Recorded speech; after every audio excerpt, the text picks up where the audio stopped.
Ladies and gents, welcome back to Pitstop! Hey, Mexico! My favourite race on the calendar. Yeah, the one that you're the best at. I would say I'm pretty good round here on the track, not gonna lie. I know it off by heart. Kind of. Do you? That might be a stretch, but it's a good track, 17 turns. There isn't more stats, and then am I looking at me like I'm gonna reel off the Wikipedia? How many DRS zones? 1, 2, 2. Little bit of a different episode today because I'm going to be editing it straight after. We're actually filming at 11:13 Thursday night, but we have just been away in Germany. So to catch up, we're filming late and we're going to put it up straight away. This episode might not have as much editing in it because I'm going to do it. And Jake's running the whole episode as well. He's got it all mapped out. No, that's not true. He was like, Fab, you sit back and relax. So But you've got notes there. What have you wrote down? But I think they're probably the same as yours because there wasn't a lot to talk about this week. Well, we only filmed a couple of days ago, haven't we? Yeah. But a few things have happened. Oscar's been in the press conference today saying that there is no longer any McLaren repercussions. Up, down, left, right. Yes, no, it's like constantly changing, isn't it? It's never ending. What were these repercussions anyway, really? Was there ever anything? Oscar has now took the blame. He said he knows it was his fault. It's now even Stevens. Yeah, which is fair enough because it was. I still think it's a racing incident, but it was his fault. Yeah, and obviously Lando's took that and gone in and said, well, last week this happened, now this has happened. So clean slate for Mexico. No advantages, apparently. Yeah, no playing around. Which I feel is what racing should be anyway at the beginning, but I'm glad we've got there by Mexico. I don't believe it, mate. I don't believe it. Christian Horner has £1.5 billion to start or buy a Formula One team. Right, does he actually have it in the bank, or does he have monopoly money? Well, as we know, Alan Sugar said, if you've got 150 to 200 million sitting around in your bank, you're not a very good businessman. I believe Christian probably is. So it's not his cash. He's got investors. And they're ready to rock, mate. They're ready to back him all the way to Timbuktu. So where could they possibly go? It's got to be Alpine. It's like the only potential open opportunity right now, unless they go and buy Haas, which I definitely did see one article about. Did you? Or two. I wouldn't or put maybe it 5. past Gene Haas to kind of be fed up with it by now. Do you think? Yeah, it's been long enough. If you think back to the beginning of Drive Survive and the Gunther phone calls of Gene angry, it's not like it's significantly improved. No. Yeah, Credit where credit's due. Like they have improved. Yeah, they have. Isn't it funny though? It's not really about performance on track that much. They have performed on track better. But I think people just love Ollie. Yeah, well, bringing Ollie over definitely helped. And Esteban. Esteban is actually a lovely guy. Like, I think everything you see of him and every interview I see of Esteban, he seems like one of the nicest people on the grid. We've never met him. The Mexican Grand Prix is absolutely not the same without Sergio Perez.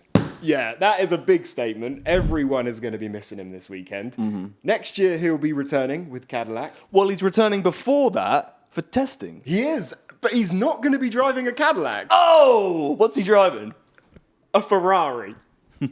Sergio Perez will be driving a Ferrari in November, the SF23, actually. Do you know why? Because Charles Leclerc is moving to Cadillac. Is that like an exclusive? That was a lie. Oh, yeah. There we go. I mean, I would just carry on the story like nothing ever happened. Yep. Now, Sergio Perez may not be racing in Formula One this weekend, but he has scored a hat-trick in the football. Hey! Sergio Perez hat-trick. Mate, 3 goals. As we know, in Mexico, Sergio Perez is loved. He's on every single billboard, every single advert. He gives so much money to charity. He does incredible things for Mexico, all the people there. He was playing in a charity football game, and he got a hat-trick. 3 goals, so I think that's pretty good going. I didn't expect him to be a footballer. I feel like if you're good at something, you're probably pretty good at most other things. Yeah, competitive nature. In sport, anyway, yeah. That's why they all play like paddle and golf. I reckon they're all pretty good at all of it, really. Yeah. But isn't it funny, though, how Liam Lawson's like the outlier? He plays guitar. Well, Charles Leclerc plays piano and guitar, so True. I'm playing guitar in the paddock. True, actually, yeah. We're going to have 2 extra cars. Q1, do we have 7 go out, do you think? Do you think it'll be 7 and then another 7 and then 8? Sack it all off and do a one-shot. A one-shot? That's what I think. Just they all go out, one shot. You got no room for mistakes. Go out, you got 1 lap, And that's a true test of who you are. Do you think the drivers would vote for it? Do you think if they were given the choice, would you rather qualify and was a one shot? No, I don't think so. Well, how about if it was like 30 minutes long and it was just whoever sets the fastest time in 30 minutes, that's the grid. So it was like no stop and start. They could pit when they want. They just keep going round.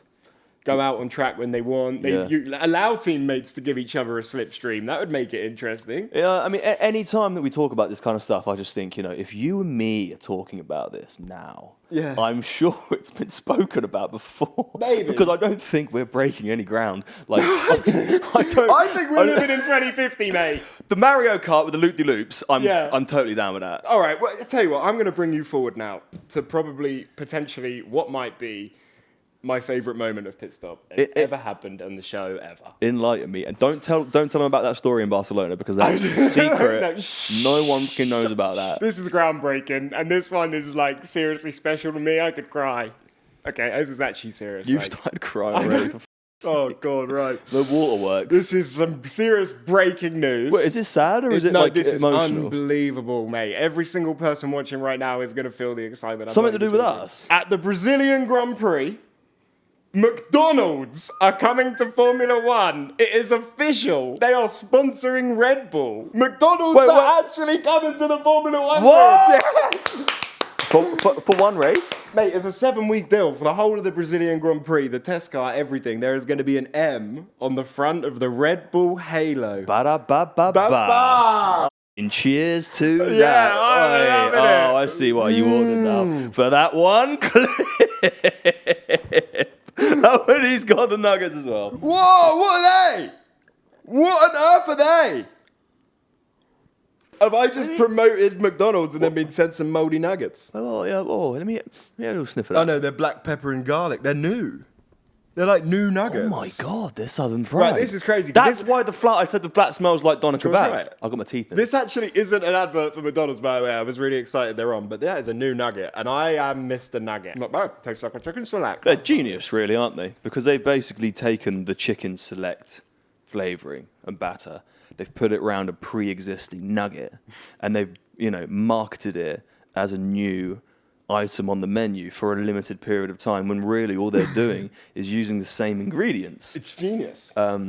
Is it genius? Like, I guess it probably is. And now they're in Formula One. There you go. You've wanted that for a long time. I've said for a long time that there's going to be brands like this that are going to come in. And I think there's not really fast food brands in F1, is there? Does this mean we're going to have nuggets up and down the paddock? Like, not even joking. There was a big movement in Formula One where they removed sponsors that they didn't think should be, that didn't resonate with peak physical performance and athleticism, smoking included. Yeah, now, that's true. I am completely against this. I think the sponsorship could go to whoever the highest bidder is, because ultimately the team should get whatever, and this, that, and the other. Bring back Marlboro, bring back Camel, bring back Rothmans. Bring it all back. I thought that was the pinnacle of motorsport. I do agree with you. I think everyone should be allowed to get a sponsorship. I guess it's just tricky because of around the world of all the different laws, country to country, of like who's allowed alcohol, who's allowed smoking, who's allowed gambling. Like, yeah. But it's problems that we already Hence why face. Steak's name literally changed at the beginning of the year. Do you remember all that? Like, crazy. Yeah. Like, they were called Steak on Sky Sports for race 1 of the season, and then they had to change it because it was no, they literally had the gambling logo, and then the next week they couldn't. So what was it? What was it changed to? It went to like the Sauber thing, didn't it, for ages? I think now they just have the S, or I don't know, they have something, but there was a huge thing around Steak being there because it's a gambling thing. I was just about to ask you who'd be your favourite brand to sponsor, but I guess it's McDonald's, right? It would have been McDonald's. McDonald's would have been the one brand I would have wanted to sponsor anyone. I want someone to have a golden helmet with a massive M on it, like a nugget painted helmet. Oh, wouldn't that look great? God. If there is any driver watching, well, it's got to be a Red Bull driver, hasn't it? Max Verstappen's helmet for the Brazilian Grand Prix has to be a nugget. It should be Yuki, because McDonald's is huge in Japan. Just 2 little nuggets going around the track. Here's what we spoke about the other day. If you were to ask me what would be my favourite kind of sponsor in Formula One, Yeah. I would say Red Bull. That's crazy because they're actually a team in Formula One. Right. And I said to you the other day, what were we talking about? We were talking about living up to the hype, weren't we? You made an unbelievable point about how you've always loved Red Bull with everything they've ever done. Well, usually I would say, like, don't meet your heroes because it's never going to be as good as it's going to be. Yeah. But my whole perception of Red Bull before working in F1 was that they're one of the sickest brands in the world because they do all the extreme sports. Yeah. And then when we've got the chance to work with them, they've lived up to the hype of everything that I thought and hoped that they would be. So that's like a beautiful moment in time, I think, that a brand like Red Bull are just like their branding is so strong and their ethos and their message is like so strong and they haven't wavered from it, I feel like. It's really cool to be able to feel that way about a brand rather than a person. Right. But I absolutely agree because, like, I remember being a kid and I always saw Red Bull, same as you. Like, they always sponsor any, like, extreme sports. I've always loved skiing. So, you know, the crossover of that. And then you have biking, BMXing. I always loved the soapbox race, anything with the boats going off and the planes trying to fly. The people jumping out of the sky. Vlog thing, yeah. You know, they challenge literally everything. Love them or hate them, like. The fact that, like we've said it before, but the fact that a fizzy energy drink is now a Formula One team and they have the best driver probably of all time, it does show you that maybe McDonald's started on the halo 2035.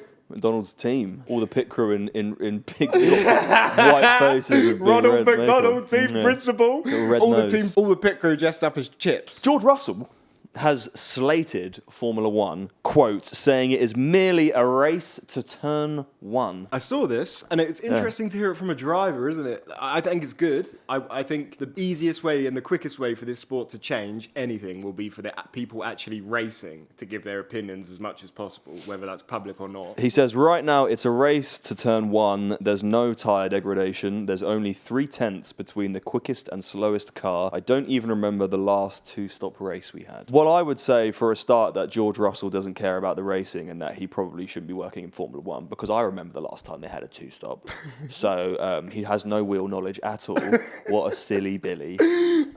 Secondly, he's right. He's absolutely dead right. He went on to highlight the importance of how important quali actually is and that 2/10 can separate. 2/10 in quali can be the difference between him winning the race and finishing fourth. Absolutely. He makes the most valid point, and that's why we see so much action on turn one, because if you are in the top six, you know that is probably your best, maybe not if only chance to get to the front. Yeah, and then they're gone. Right. And that must just suck for George specifically, because a lot of the time he's qualifying, you know, third, fourth, fifth, sixth, he's looking at the people in front. For me, it's just nice to know that, like, it's not just the viewers that think the sport needs to change. Imagine being that driver in the car, just knowing you physically cannot get closer because of this train. Like, Yeah. I don't feel like we hear enough from the drivers about this. They must genuinely be so annoyed about it. Ground effect cars, mate.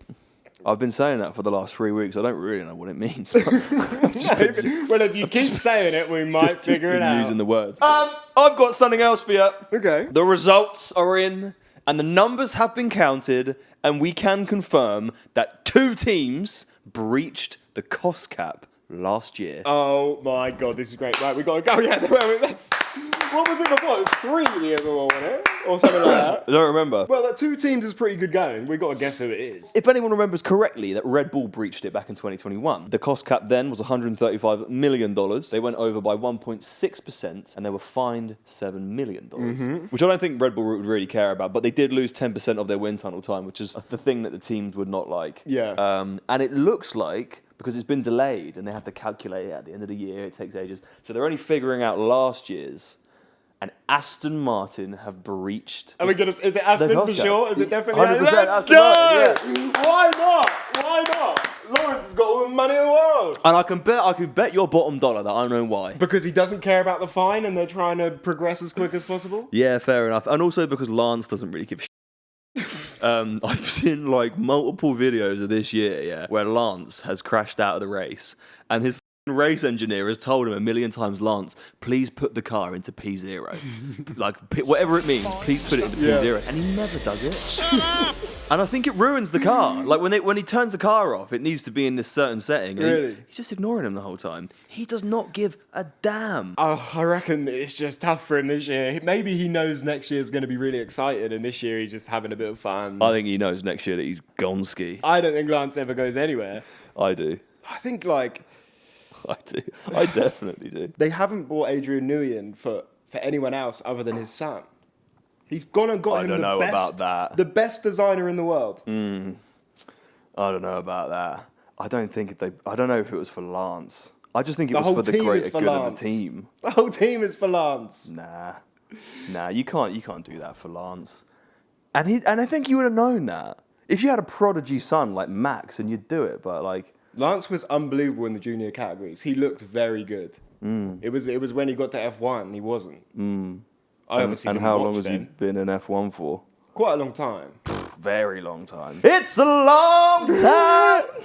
But I It's think such a long time. I think without him being here, then we might not have Lawrence here. And without Lawrence here, then we wouldn't have the Aston Martin Adrian, then we project. wouldn't have Aston Martin. Yeah, so then we I wouldn't think- know Mikey Brown. And then you Exactly. may not have been born on the same date that Damon Hill won the championship. Well, and there we go. And that is why I think we should back Lance Stroll. And I hope there's chicken nuggets in the paddock. Breaking news! I would back Lance Stroll, by the way. I think he's a top guy. But anyway. Breaking news. The FIA has been hacked. The FIA have confirmed that they got hacked. And drivers' data got leaked. And who was at the forefront of that hack, that breach? I don't have the specific name, but I reckon you do. Max Verstappen. Max Verstappen had some data leak. Yeah, along with almost 7,000 other drivers, all their contact details. Is that what it was? Yeah. Because I was going to say, like, what do the FIA have? Yeah. What, like, how many races stats? Phone number and like I guess phone number. national insurance number. Insurance, super license. Everything legal about them racing to get the FIA accreditation, I guess. Probably biometrics. Yes, definitely Probably. biometrics. Health stats, probably. Yep. Yes. Do you think Max cares about a couple of hackers getting a phone bro. number? No, bro. I've always said that, you know when people go mad about like, oh, the world, the government's going to know everything about you, can use digital. It's like, for a start, they know everything about you already. Yeah. They can listen to you through your phone, whatever. But I think the people who are worried about being breached and their data going out are the people who are like breaking laws and like being, I would say so as being well. naughty people. We're good guys. We don't really do nothing wrong. And now we're going to hit you with some news for our American fans. Oh. That come across like a bit of a news outlet. Yeah, actually. jingle. Yeah, maybe I should put yeah, American people of the United States. You are now going to be watching Formula One on Apple TV next year. How do you feel about that? We had a conversation with some Americans. We did. And they said that Apple TV was quite big in America, bigger than it is here. Yeah, it's not so big in England, is it? I don't think they were huge fans of it, but they weren't particularly against it. But they did say they already had Apple TV, which Exactly. makes sense why Apple would have wanted to get it for America. Right. But the one thing I don't quite understand is that they're going to be watching the F1 TV stream in America. So I'm pretty sure everyone in the world gets the F1 TV stream sold to them. And they watch it on a different broadcaster. But in the UK, we just have Sky and that's it. Do you not think it should be all the same hosts across all of it? And we should just get F1 TV? Yeah. It would make so much more sense and you wouldn't miss anything. And then everyone would see the same stuff. When did F1 TV launch? Probably not that long ago, right? No. They would have sold before it was Sky, it was like BBC. Yeah. So they're probably in a long-standing deal. And I think maybe once the deal was up with Sky, maybe it'll all go that way. So we might just get F1 TV on Sky in a couple of years, maybe. Maybe? Oh, that would be interesting. And then for Sky, it would cut all of their costs for their, hosts. They'd only have to have Crofty. Crofty could probably pull away from Sky. I don't know, I'm reading into this quite a bit, No, but- you're good. This is good. Well, they have Alex Jacks that side. What about if they put Alex Jacks and Crofty together? What about if we start trying to build a There'd be bit a of... brawl in the commentary box. Well, yeah, we know that we can't necessarily put Ted with other presenters, can we? Because the other day, and then they were walking through the paddock. Oh God, he seized up. He couldn't figure it out. It was strange. Ted needs to be on his own. Yeah. Yeah, Ted answered to no one. Ted does his own thing. It was weird seeing Ted walking with other people because he's so in control of his area in the pit. I will say actually, I think they need to put a camera on Ted throughout the race. If you could potentially because when he's talking about stuff and they're like, "What's going on in the pit lane, Ted?" And sometimes you do show it, or sometimes they show the garage. But I would like it if on the corner of a screen a little box come up and it was just Ted, and he was like, "I'm down here, as you can see, Jonathan Wheatley's having a kebab." I don't know. I want to see it a bit more. And it's Ted. Everyone loves Ted. He deserves a camera. I think every car should have like a little step on the side of it and just how like citizens of London used to have to like jump on a moving bus to catch it. Ted should be waiting by the side of the circuit, waiting. There's Max, there's Charles, and there's Oscar! And he jumps on him for a lap. He's like riding with Oscar, and the fucking wooden's going everywhere. That would be cool, wouldn't it? I reckon he'd give that a go. He did the RAF flying with George. He obviously likes the speed. I think that would be cool.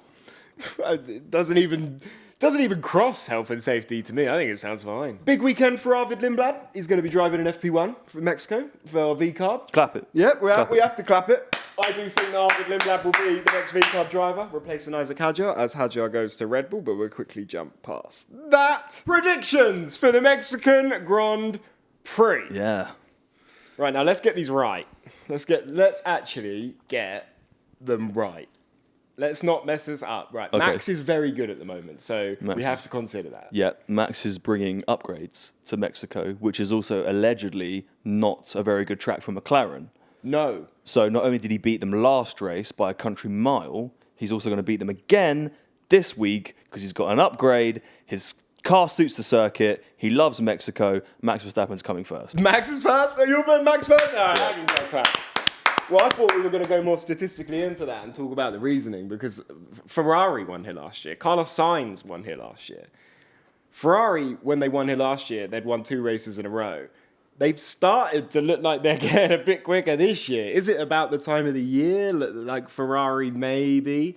So I am going for Charles Leclerc to win the Mexican Grand Prix. Wow. Yeah, and I mean it. I mean it after last one. I loved his strategy calls. I think he deserves it. Yeah. I think he deserves it. And we said it was nice to see him up on the podium last race. So wasn't nice. It was so nice. And his dog had a really nice hat for the Austin Grand Prix. Yeah? Yeah, his dog had a little cowboy hat. Oh, he did? Yeah, Leo's sweet. I didn't see that. Second place.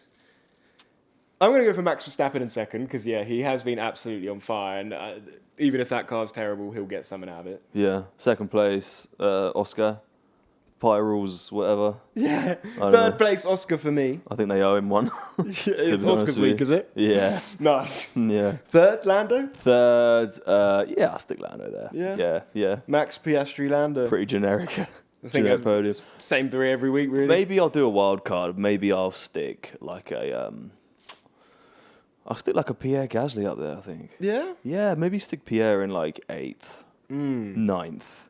Pierre Gasly will definitely keep his seat for a long time. He's got his new contract. Yeah, actually quite an interesting one with Pierre because you do start to question it a little bit from time to time, don't you? From time to time, But I think he's a great I advocate find myself. for the sport. So yeah, why not? Stay for as long as you like. Do you think he should stick around or? Yes.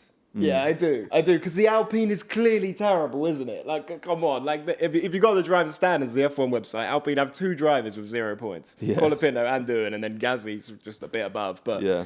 the Alpine this year is clearly a write-off car. And I know there was all that stuff with Franco in the last race, but that's like the only time I feel Franco's been quicker than him all year. To be honest. And we can't forget that at the beginning of the season, Gasly did say that he honestly believes next year Alpine can fight for a championship. And I know we said every driver has to say that, because if they don't say that, then they're not really a racer. But imagine, just genuinely imagine if he wasn't just like tricking us, and he's got the new contract because like he knows what's going on at Alpine and he wants to stay there and he's excited by the project. Get Christian in with Flav. Christian and Flav, they're friends. We've spoke about it before. Yeah, it could be the dream team. It could be the dream It team. really could. It's currently 1:45, so it's quite late. So we have to be super quiet with the outro today. Fab was going to play us an introduction song because last week he threw me completely under the bus because I don't even play guitar. But this guy actually does play guitar. But the thing is, though, he's going to play us a little jingle for thing an is outro. that when I play there you guitar, I go. obviously really want it to be good. Yeah, you can play And it's- SpongeBob if you want. And it's not gonna be. No, just play something. Like, well, you gave it to me last week and I was completely out of tune. Yeah. Let's just give the people a nice outro. Yeah. Oh! That's right, everyone. Yeah, that's good. Okay, now just keep that going. Just keep that. Yeah. Can I just have ding? Do you want it? Do you actually want it? Yeah. There we go, everyone. Thank you very much for watching this week's episode of Pitstop. We'll be back after the race. Give the video a thumbs up. And Fab as well. What's the other thing I have to do? Hit the the bell notification. The bell notification button really helps. I'm going to be editing this one, so it's probably up at 3 a.m. Enjoy the race. And